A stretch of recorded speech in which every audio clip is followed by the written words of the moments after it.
Apa yang disampaikan dan apa yang Anda Nah, tempuh? jadi sebetulnya ada tahapan dari mulai rekrutmen, seleksi sampai kemudian pengangkatan ya.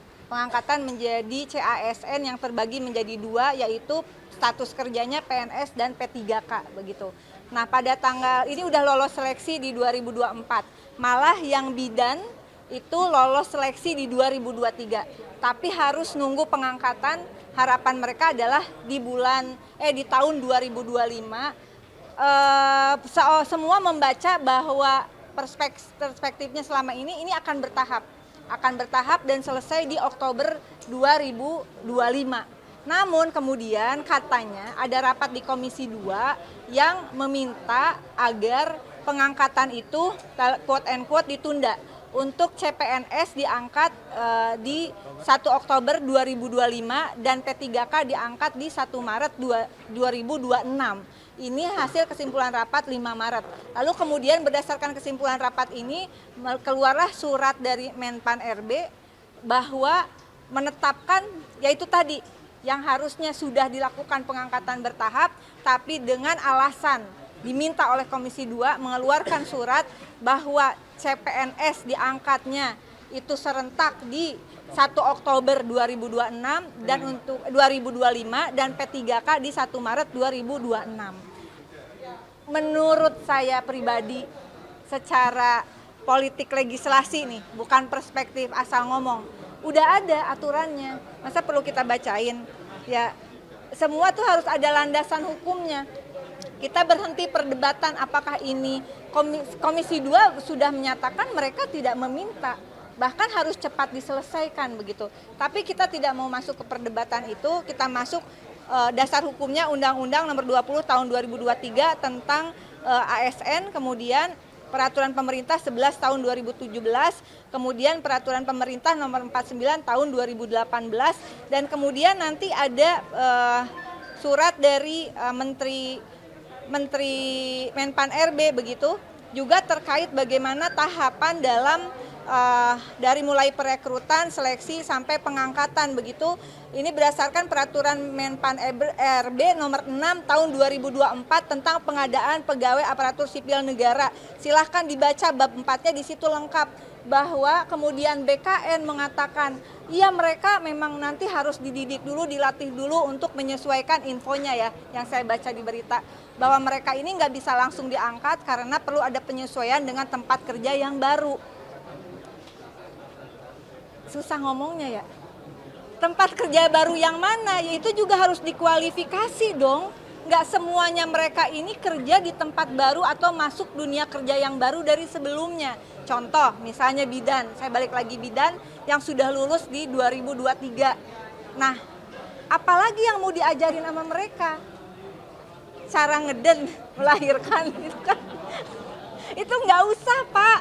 Nggak usah nih BKN, mereka emang saat ini juga udah kerja, juga para guru saat ini juga udah kerja. Nggak mungkin nih sambil nunggu pengangkatan mereka tidak memberikan pelayanan, nggak mungkin. Silahkan dicek di fasilitas kesehatan, di sekolah-sekolah, mereka yang lolos untuk CPNS maupun P3K hari ini masih kerja. Zolim namanya kalau orang yang sudah lolos ujian dan ternyata masih kerja untuk negara, pengangkatannya ditunda. Sekarang masalahnya apa? Anggaran misalnya. Ayo omongin baik-baik, terus terang aja, terbuka. Anggarannya ada enggak? Mana yang ditanggung pusat, mana yang ditanggung daerah.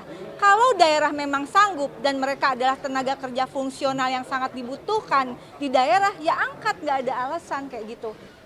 Nah, saya khawatir jangan sampai ya BKN kemudian ini jadi ada retret untuk CASN. Mbak Rita, ini kan kemudian ada beberapa CSN yang mengundurkan diri dari tempat kerja sebelumnya, dan harus ada beberapa cerita yang bayar penalti ke perusahaan tempat dia bekerja. Harus resign. Nah justru itu ada beberapa persoalan. Pertama, mereka ini sekarang saya kerja tadi ya, yang kerja di perusahaan swasta yang gajinya cukup minimal UMR, oke lah ya, nanti dibahas dulu. Tapi yang penting ini adalah mereka yang sudah bekerja di fasilitas kesehatan, di sekolah-sekolah dengan gaji yang sangat minim. sakit hati kalau dengar gajinya. Sebulan ada yang 250.000 begitu, dan untuk tenaga kesehatan tidak mengenal hari libur, dan dibayarnya itu bisa per 6 bulan, per 3 bulan, karena memang tidak ada alokasi anggaran. Kalau mereka harus nunggu nih tenaga kesehatan dan pendidikan sampai bulan Oktober bulan Maret 2026 untuk jadi P3K, tega apa kita? Ini urusannya udah tega nggak tega deh gitu ya. Kalau nggak mau pakai dasar hukum, Anda punya perasaan nggak sih ambil keputusan? Kemudian mereka yang ini ada yang CPNS atau P3K yang mereka dari pekerjaan sebelumnya sudah resign karena mereka mundur, mereka artinya sudah kehilangan pekerjaan yang harusnya mulai Maret ini tadinya kabarnya akan diangkat begitu, nunggu sampai bulan Oktober 2025 berapa bulan? Ini bulan apa? Maret, April, Mei, Juni, Juli, Agustus, September, Oktober, 7 bulan. Ini juga boleh dong curiga dikit ya. Apa ngindarin THR? THR sama gaji 13. Udah deh kagak usah digaji THR sama 13 ya nggak apa-apa ya. Kalian nggak apa-apa ya. Jangan dulu lah, nggak usah. Emang kerjanya juga belum setahun. Tapi angkat aja. Mereka minimal punya kepastian kerja, punya gaji, apalagi bagi mereka yang harus bayar penalti ke tempat kerja sebelumnya. Mau bayar pakai apa? Jadi desakan dari fraksi PDIP diangkat di jadwal yang sebelumnya telah ditetapkan. Sesuai dengan aturan hukum, nggak ada tuh serentak. Ya kalau memang tadi ada anggaran yang cukup, ya angkat gitu, nggak usah dengan beralasan harus quote and quote pelatihan kayak retret. Gitu. Mau retret di mana lagi? Mau dibawa ke sono semua tuh. Anda lebih mencurigai dalam tanda kutip lebih ke anggaran tidak cukup atau menghindari THR?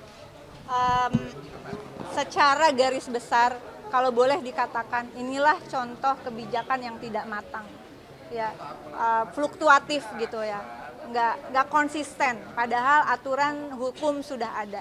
Ini contoh bagaimana aturan hukum juga penting ditegakkan di dalam formasi untuk pegawai negara gitu. Ya, secara garis besar itu. Bahwa kemudian ada persoalan nggak ada duit dan sebagainya itu hal lain. Cukup ya. Satu lagi dong Mbak, yang soal minyak kita ini ada Udah selesai itu. Yang kita kata minyak